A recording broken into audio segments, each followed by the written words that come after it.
Hi folks, I had a comment coming in from Gokahia. He says, "Hey, I'd love to see a green screen tutorial if you haven't done one already. Keep up the great videos." And to be honest, I haven't done one. I think that green screen is kind of day one stuff, which is great. We're going to cover it. Today we're going to be talking about green screen, how to set it up, how to get your chroma keys activated, and what are some best practices.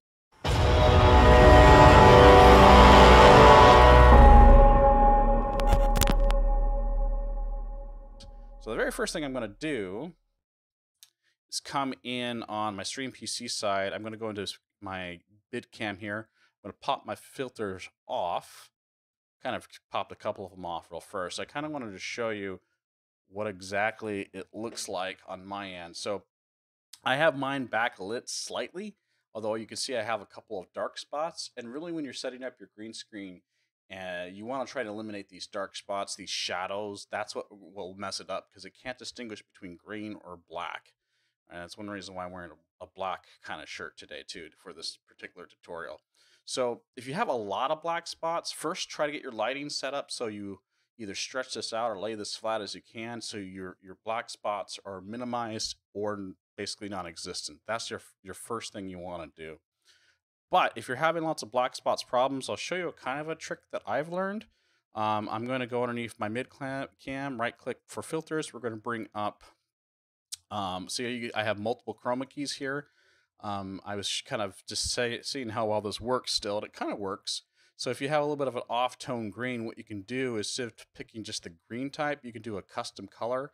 You can select a color, push this down a little bit, and pick from screen. And you see this darker green, almost blue. I'm going to try to dial that one in first. I'm going to hit OK on that, and I'm going to bring that one to visible, and you can see that it's already kind of blotched them out. You can do this multiple times if you have little tiny, like what you would call dark spots in your screen. Honestly, that one by itself takes care of a majority of my dark spots. And then I could just apply probably just a custom regular green screen.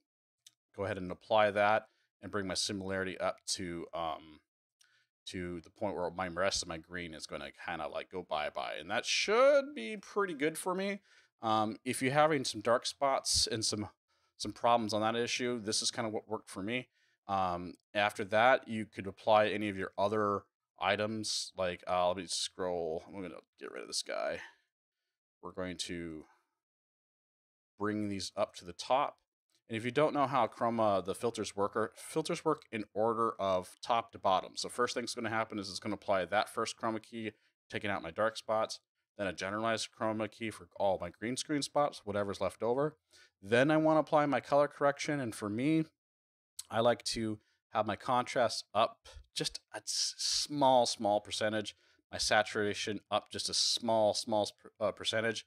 You can play with this visibility off and on so you can kind of see if that's the look that you want to go for. It all depends on your lighting, depends on your camera. There's so many variables here that you're going to really have to play around with these settings to kind of get what you want. And then usually I apply a small sharpen because my camera kind of gets blurry sometimes. And so I usually do a small sharpen, and then I usually do a little bit of a LUT, even though my LUT's very hardly is noticeable. LUTs are basically color dynamic corrections. I don't know what it stands for, honestly. Look at me being all professional. But basically, if you have a specific lighting or setup, you can kind of make some colors come forward a little bit more, and some colors go a little bit more duller into the background. So this is like a red isolation LUT. It makes the red stand out, and all the blues and the greens kind of go more on the gray end. And there's a whole lot of things you can do with LUTs.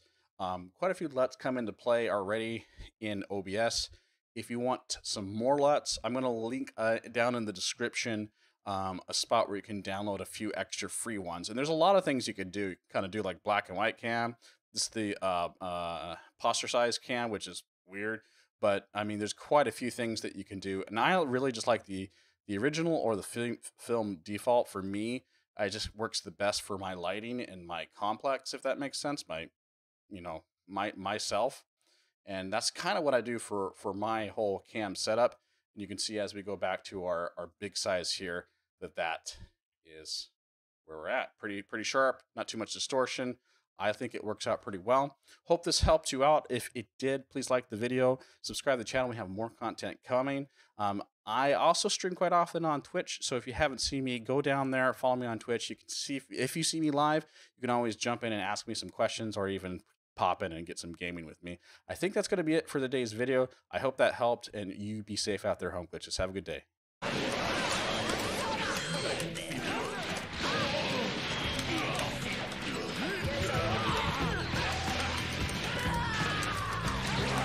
What?